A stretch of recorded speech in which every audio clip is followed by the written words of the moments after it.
Bienvenue dans Smart Bourse, votre double dose quotidienne de marché en direct sur Bismart chaque jour à la mi-journée, 12h30, 13h et en fin d'après-midi, la grande édition pendant une heure en direct à partir de 17h, émission rediffusée à partir de 20h sur Bismart TV et à retrouver en replay bien sûr sur notre site bismart.fr et en podcast sur l'ensemble de vos plateformes. À la une de cette édition de la mi-journée, un chiffre que je mets en avant aujourd'hui qui est le montant des efforts des États européens depuis un an pour accommoder la facture énergétique, notamment des ménages, chiffre qui est compilé par l'Institut, le think tank européen Bruegel et repris ce matin par l'agence d'information financière Bloomberg. 400 milliards d'euros quasiment d'engagement budgétaire depuis un an pour les États européens pour mitiger cette crise gazière et soutenir notamment les ménages et les consommateurs face à cette crise inflationniste. Un chiffre évidemment qui devrait conforter la Banque centrale européenne dans sa stratégie de resserrement monétaire.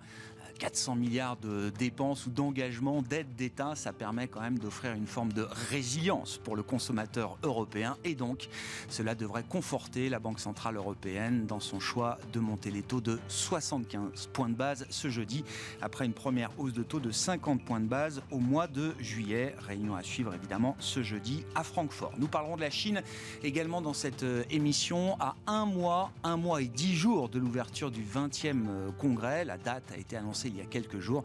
Ce sera donc à partir du 16 octobre prochain. Est-ce que ce congrès verra le pouvoir de Xi Jinping consacré, magnifié encore un peu plus? C'est une question qui se pose alors que l'état économique de la Chine est proche de la récession sans doute, avec une politique de zéro Covid qui reste plus stricte que jamais et qui produit les mêmes résultats que ceux qu'on a vus auparavant, c'est-à-dire zéro bonne nouvelle et zéro croissance. Nous en parlerons avec Laetitia Baldeschi, responsable des études et de la stratégie de CPR Asset Management, qui sera avec nous par téléphone dans quelques instants. Et puis juste après, nous essaierons de prendre un peu de hauteur pour se projeter sur les enjeux de marché et les enjeux en matière d'investissement pour la suite. Nous parlerons de ces questions de stratégie d'investissement avec David Mellul, directeur général et membre du comité d'investissement de Varenne Capital, qui sera avec nous en plateau pendant cette demi-heure.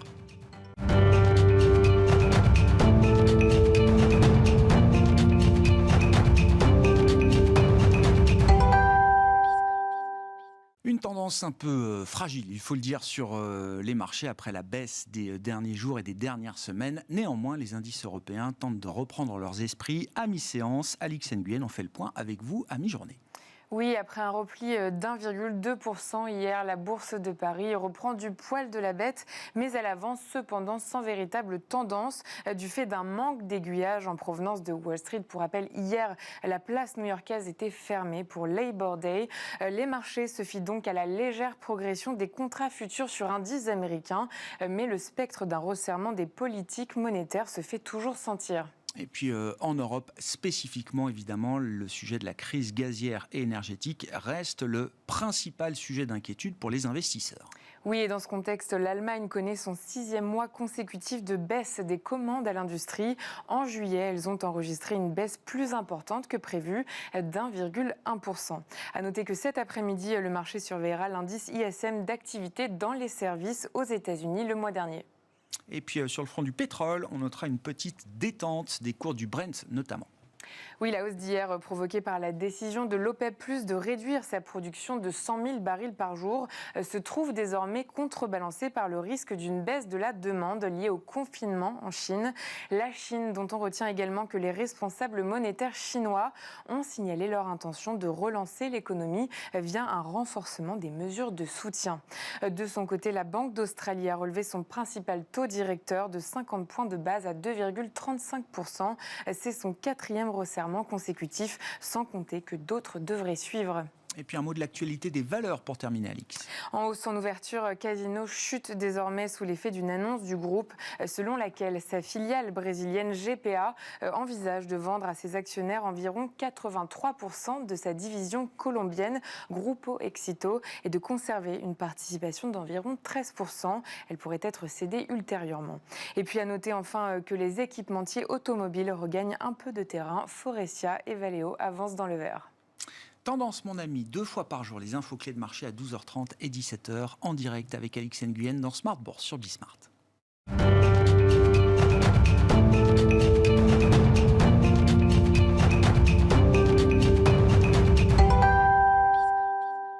Parlons de la Chine pour entamer cette édition à 1 mois et 10 jours de l'ouverture du 20e congrès qui doit voir le pouvoir de Xi Jinping consacré, voire magnifié. L'occasion de faire un petit état des lieux économiques de la situation chinoise avec Laetitia Baldeschi avec nous par téléphone, responsable des études et de la stratégie de CPR Asset Management. Bonjour et bienvenue Laetitia. Ravi de vous retrouver avec votre sujet de prédilection. Effectivement, c'est une conversation qu'on a avec vous régulièrement au sujet de la Chine et des questions chinoises. Un mot de l'activité économique chinoise en cette sortie d'été, Laetitia, avec une règle qui semble assez immuable depuis le début de la pandémie. La zéro Covid policy strictement appliquée telle qu'elle l'est aujourd'hui en Chine ne produit que de mauvais résultats économiques, à savoir zéro croissance. Effectivement, alors peut-être que zéro croissance, c'est beaucoup dit, c'est beaucoup, mais nous avons la plupart des données qui sont assez inquiétante sur la dynamique d'activité actuellement en Chine. Nous avons eu toutes les données concernant le mois de juillet et là nous avions eu une production industrielle qui était autour de 3,8% en glissement annuel, des ventes de détail à 2,7%. 2,7%, ça semble toujours de la croissance, mais c'est du glissement annuel. Et on était sur des dynamiques plutôt de l'ordre de 8% de croissance en glissement annuel avant le Covid. Donc on voit un net ralentissement. Autre élément et qui me semble très très inquiétant, c'est qu'on a beaucoup dit c'est le zéro Covid, donc les gens ne peuvent pas aller dans les commerces. Mais quand on regarde, même les ventes en ligne sont en train de ralentir très nettement. On était sur une dynamique de l'ordre de 12-15% en glissement annuel au début du Covid. On est aujourd'hui sur un rythme de 3%. Donc on voit bien qu'il y a quelque chose qui est en train de se gripper complètement dans cette dynamique chinoise. Et les PMI publiés la semaine dernière nous confortent dans cette image-là. On a certes un peu plus d'activité qu'il y a quelque temps dans les services, parce que Shanghai a réouvert, parce qu'il y a eu quand même un petit allègement en termes de Covid. Mais quand on voit les dernières données sanitaires et les dernières annonces faites par les autorités concernant de nouveaux confinements ou de nouveaux renforcements des politiques de tests qui sont très très handicapantes pour toute activité en Chine, eh bien on peut s'inquiéter des prochains chiffres, notamment des statistiques concernant le mois de septembre, mais qui ne seront publiées qu'en mi-octobre a priori. Il y a quelque chose qui va au-delà de la seule, du seul confinement sanitaire. L'exemple des ventes en ligne est très intéressant. Il y a l'idée d'une perte de confiance, d'une capitulation du moral du consommateur chinois aujourd'hui, Laetitia ? J'ai un peu ce sentiment. Je regarde les enquêtes de confiance. Alors bon, elles ne sont pas aussi solides que celles que nous connaissons dans nos grandes économies occidentales. Néanmoins, quand on regarde l'indice de confiance, sans regarder en niveau, mais en tendance, nous n'avons jamais été aussi bas sur la confiance des ménages en Chine. Je crois aussi que l'effondrement de l'activité dans le secteur de l'immobilier, rappelons-le, il est à l'arrêt. Nous sommes dans des chiffres qui sont très très inquiétants en termes de dynamique d'investissement de la construction, de l'activité immobilière, je dirais côté service. Tout est en chute de l'ordre entre 5 et 20%, selon les indicateurs que nous surveillons. Et ceci, je pense, pèse énormément sur la confiance des ménages. Rappelons-nous, l'essentiel de l'épargne hors compte courant d'un ménage chinois, c'est son investissement résidentiel, c'est son achat d'appartements et d'immobilier. Et donc l'effet richesse dont on parle très souvent pour l'économie américaine notamment, à mon avis, il joue un rôle essentiel dans la dynamique de confiance des ménages en Chine. Quand on regarde également, évidemment, l'évolution de la croissance de leurs revenus, cette croissance ralentit très nettement. Le dernier chiffre publié était celui du deuxième trimestre. On était à 3,6% de hausse en glissement annuel de ce revenu des ménages moyens pour les zones urbaines. Autant vous dire qu'il y a vraisemblablement des personnes, et notamment je pense aux migrants ruraux, qui ont des croissances de revenus bien plus faibles. Oui, c'est un chiffre moyen avec sans doute une dispersion importante. Le 20e congrès qui commencera le 16 octobre, Laetitia, comment est-ce que vous qualifiez les enjeux ? Il y a visiblement une question qui se pose à laquelle personne n'a la réponse aujourd'hui, c'est de savoir si le pouvoir de Xi Jinping pour son 3e mandat, parce qu'il y aura bien sûr un 3e mandat, est-ce que ce pouvoir sera encore un peu plus renforcé, sans partage, ou est-ce que Xi Jinping ne montera pas tout seul sur l'estrade le 16 octobre prochain? Et c'est vrai qu'on peut se poser beaucoup de questions puisqu'on entre dans une nouvelle ère qui est un peu une ère inconnue pour le système, le fonctionnement de l'État chinois tel que nous le connaissions depuis la mort de Mao Zedong. Donc là, aujourd'hui, la question se pose pour l'issue effectivement de ce comité, de ce congrès national du Parti communiste qui va commencer le 16 octobre prochain. Normalement, c'est le moment de l'élection du secrétaire général du parti. Est-ce que Xi Jinping va continuer de tenir ce poste-là, donc de secrétaire général du parti? Est-ce qu'il va choisir de se faire nommer président du parti? C'est un poste qui a disparu depuis le début des années 80. Et qui le dernier grand président du parti, c'était Mao, qui tenait ce rôle-là. Est-ce qu'il va choisir de se mettre dans cet héritage-là et de prendre ce poste? À ce moment-là, il y aurait un secrétaire général du parti qui serait nommé et qui serait un peu le deuxième homme. Quel rôle, quel partage des tâches entre les deux et des responsabilités? Je ne crois pas que, me semble-t-il, encore une fois, on essaie de comprendre, mais de loin, ce qu'il se passe dans ce grand pays qu'est la Chine. Mais il me semble que tout le travail fait depuis 10 ans par Xi Jinping pour d'abord prendre la place, puis la garder, la consolider en éliminant beaucoup de ses détracteurs, de ses opposants à l'intérieur même du parti dans le cadre de sa politique anticorruption. C'est pas pour abandonner aujourd'hui la main sur le contrôle complet de l'État chinois. Non, mais bon, sujet de gouvernance quand même qui est de la Chine, qui est pas un petit sujet face alors à des enjeux, effectivement. Bon, il y a la question de Taïwan, mais il y a aussi la question démographique, Laetitia, et régulièrement vous soulevez ce point majeur, ce point noir majeur qui est l'affaiblissement de la dynamique démographique en Chine et qui, selon vous, guide énormément des décisions du pouvoir chinois ces derniers temps. C'est-à-dire que c'est même plus un sujet de moyen-long terme. Il y a une urgence démographique aujourd'hui en Chine, Laetitia. Tout à fait, tout à fait. On a vu la succession des mesures annoncées en matière de politique de la natalité avec l'autorisation du 2e enfant, puis le 3e. Et quand on regarde, ça ne fonctionne pas. Il n'y a pas d'accélération des naissances. Au contraire, on est toujours sur un train de ralentissement. Quand on regarde cette population totale chinoise, elle n'a cru en 2021 que de 0,3%. C'est le plus faible taux de croissance annuelle. Et selon toute vraisemblance, le chiffre, alors s'il est correctement publié, je dirais, devrait être nul, voire négatif pour 2022. On est avec une proportion de plus de 65 ans à plus de 14% de la population totale. Ça accélère de façon très très rapide. Et je dirais que, alors vous allez me dire, c'est un peu le lot de tous les pays d'Asie. Mais quand on regarde l'exemple que l'on met souvent en lumière, au Japon, quand la population a commencé à décroître, la richesse par tête était bien plus élevée. On était de l'ordre de plus de 30 000 $ de PIB par habitant.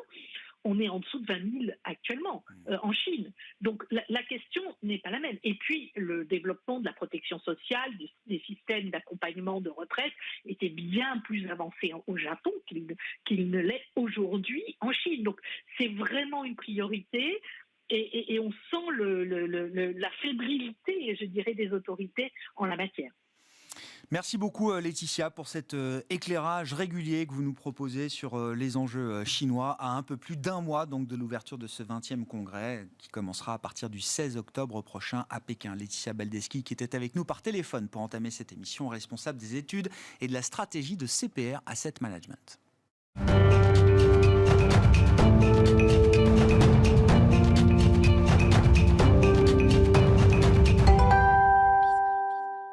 Parlons à présent stratégie d'investissement dans cette demi-heure avec David Mellul à mes côtés, directeur général et membre du comité d'investissement de Varenne Capital. Bonjour et bienvenue David. Bonjour. Ravi de vous retrouver sur ce plateau. Bien. Varenne Capital, société de gestion indépendante, alors avec des outils propriétaires que vous avez développés, qui sont des stratégies propriétaires. En l'occurrence, on va y revenir largement avec vous. Il y a 4 grandes stratégies qui sont pour vous des moteurs de performance complémentaires dans chacun des fonds que vous gérez. Stratégie longue, stratégie short, stratégie d'arbitrage, de fusion-acquisition et de situation spéciale, et puis stratégie de couverture macro. Voilà, je cite les 4 parce qu'on va y revenir. Je voulais qu'on commence par faire un petit bilan de l'année, aux 3/4 de cette année 2022, dans un climat de marché qui a été particulièrement délétère, notamment au premier semestre. Qu'est-ce que vous retenez justement de la manière dont les stratégies ont fonctionné et réagi à cet environnement de marché, David ? Très bien, merci pour cette introduction. Alors effectivement, la 9 mois, 8 mois révolue, si on doit faire une analyse de début d'année, il va falloir la regarder sous l'angle de chacun des 4 moteurs. Sur le long, sans surprise, c'est un environnement qui est assez compliqué. On a fini l'année 2021 en pic de valorisation, pic de marge et perspectives qui étaient resplendissantes. Les 30 glorieuses. Voilà. Et puis, en fait, on est arrivé en début d'année et puis rotation sectorielle. On a eu beaucoup de craintes, actualisation des hausses de taux. Bon, on a eu un environnement qui était assez compliqué. Pour autant, si on regarde au travers, c'est plutôt sain. C'est plutôt sain parce que les marchés étaient montés très haut, très fort, très vite et puis de façon plutôt homogène. Il est plutôt sain de revenir sur des multiples de valorisation, on va dire, plus raisonnables pour pouvoir préparer la suite, justement. Seules les entreprises les plus solides, les plus convaincantes pourront, à partir de là, rebondir. Alors, à partir de là, pas forcément de là. Peut-être que les marchés vont encore corriger. On a eu envie de voir du beau temps au mois de juillet après la publication des chiffres du deuxième trimestre qui ne montraient pas nécessairement une trop forte dégradation de l'environnement. Je suis moins... circonspect. Je suis plutôt circonspect là-dessus. Je pense que les publications du troisième trimestre vont probablement commencer à être impactées par la hausse de l'énergie. On a eu une hausse mesurée du chiffre d'affaires parce que forcément lorsqu'on a une hausse des coûts, on va essayer de la répercuter sur le client final. Donc on a une hausse du chiffre d'affaires, dégradation plutôt limitée des marges. Je pense que ça va s'amplifier au troisième trimestre. Donc il y a encore un peu d'attention à avoir sur les marchés. On n'est pas sur les niveaux les plus bas et on pourrait aller plus bas. Pour autant, il y a énormément d'opportunités à aller saisir sur le marché sur l'exposition long. Il y a beaucoup d'énergie, de force sur les marchés. Il faut savoir essayer d'utiliser cette énergie pour repartir à notre avantage, pour pouvoir mieux repartir. C'est ce que nous avons fait. Donc aujourd'hui, sur tous nos fonds, globalement, on a un petit peu réduit le niveau d'exposition sur la poche longue, on a régénéré les portefeuilles et on est serein avec ce que nous avons. Sur les autres stratégies, alors les situations spéciales, c'est l'arbitrage de fusion-acquisition. Il n'y a pas tant de choses à dire, si ce n'est que c'est l'environnement peut-être le plus difficile qu'on ait connu depuis plus de 10 ans. Ah oui. Il y a quand même, c'est déjà pas rien. Il y a des blocages réglementaires, il y a des renégociations de prix d'offres, il y a des conditions de financement qui sont peut-être un peu plus dures. Bon, globalement, c'est un environnement qui est assez challenging. Au travers de cet environnement, comment s'est comportée l'équipe et finalement la gestion, on est positif sur tous les fonds sur cette stratégie. Donc, on est plutôt satisfait, mais il n'y a pas énormément à attendre, je pense, en 2022 de ce moteur-là, si ce n'est qu'il va réduire un petit peu la volatilité des fonds. Et globalement, sur les 8 premiers mois de l'année, on a su naviguer entre les dossiers les plus difficiles. On vient sur la partie peut-être la plus intéressante pour les auditeurs, le short. La stratégie de vente à découvert et puis les couvertures macroéconomiques. Le short, si je fais un petit rappel académique, le short, c'est de la prise de position vendeuse. Donc, c'est emprunter un titre pour pouvoir le vendre, disons à 100, pour pouvoir, si on a raison, le racheter à 50. Dit autrement, j'ai acheté 50 ce que j'ai vendu à 100. on est dans un environnement où, intuitivement, on pourrait se dire que la stratégie vendeuse doit faire des merveilles. Ouais. Pour autant, l'environnement des marchés a été assez changeant au fil de l'année. On a commencé l'année avec plutôt une compression des multiples. Et puis, à partir de la fin du deuxième trimestre, on a commencé à observer qu'il y avait une tension sur le crédit. Ouais. À la fin du deuxième trimestre, globalement, nos indicateurs d'opportunité short, parce que ce que nous faisons chez Varenne, c'est du short de conviction. On cherche des entreprises, pas des secteurs, des entreprises qui vont être asphyxiés par manque de trésorerie, qui vont faire face à une dégradation fondamentale du business. Et c'est seulement à partir du deuxième trimestre que pour notre type de short, c'est devenu plus intéressant. Au départ, c'était juste compression des multiples élevés. Le marché avait baissé de 20%, mais vous, le short, pour vous, c'est pas shorter le marché, ou shorter un secteur, ou shorter une zone. Non, c'est un short ciblé. Exactement. Sur une entreprise spécifique. Et le premier semestre, c'était pas cet environnement-là qui dominait. Tout baissait, mais c'était pas... Il n'y avait pas ce ciblage, effectivement, que vous recherchez. Les multiples étaient élevés, ils ont baissé, mais ils auraient même encore peut-être pu continuer à monter. On est intervenu et on continue à augmenter notre exposition sur cette stratégie, globalement plutôt depuis la fin du deuxième trimestre. Ouais, j'entends. Ouais. Lorsqu'on a commencé à observer, sur le high yield notamment, une raréfaction et un renchérissement globalement des conditions de financement. Lorsque finalement les perspectives des entreprises commençaient à être impactées par l'environnement qu'on connaît, donc les perspectives de croissance du PIB, la place de l'inflation qui va probablement être plus durable que transitoire, comme certains s'amusaient à le dire encore l'année dernière.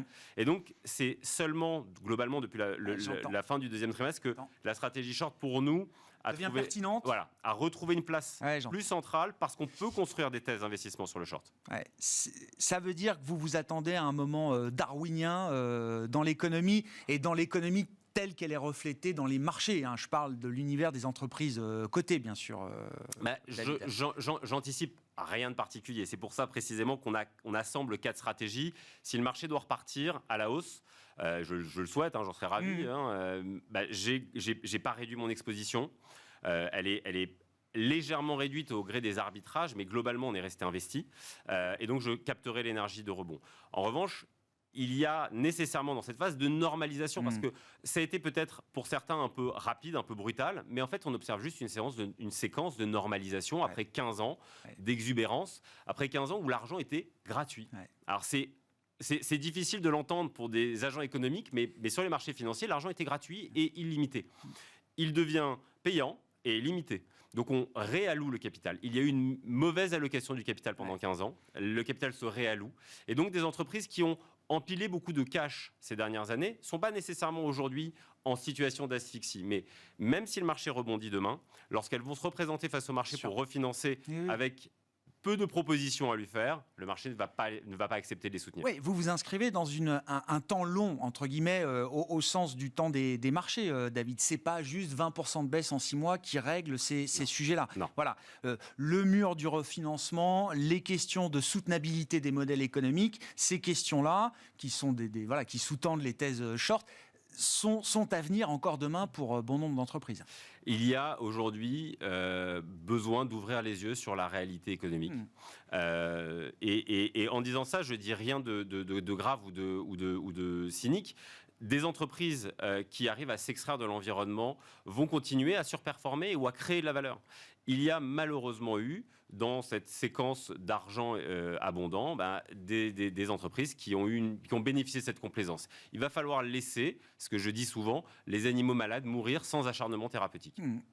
Est-ce que... Alors, on va éviter de citer des entreprises nommément, parce qu'évidemment, ça fait un peu name and shame quand on prend des positions short, mais est-ce qu'il y a des secteurs, si on prend ça sous le plan sectoriel, qui sont peut-être évidemment, naturellement, des univers de construction de positions short pour demain, David? Alors, on est agnostique dans l'approche.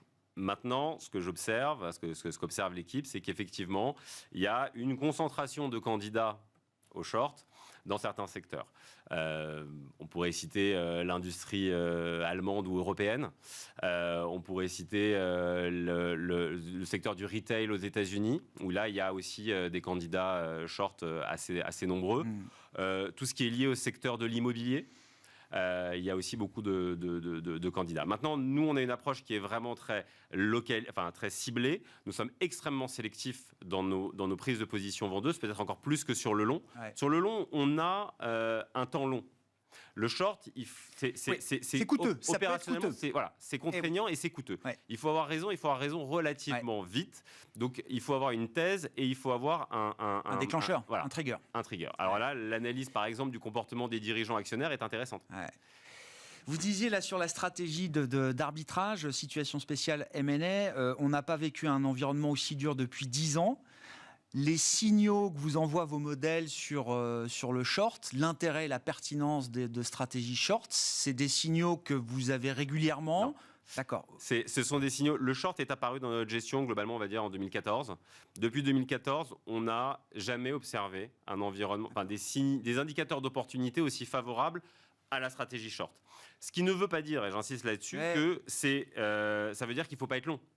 Il y a des candidats, en fait, on ne pouvait plus réellement shorter depuis 2014, on va dire. Et quand on observe les indices des stratégies long-short, globalement, depuis 2014, les fonds long-short ont plutôt fait de la performance sur le long et en ont plutôt détruit sur le short. Alors, je suis extrêmement grossier dans ma généralité, mais le sens du marché. Voilà. Mais aujourd'hui, et depuis quelques mois, pour nous, tous nos indicateurs sont couverts.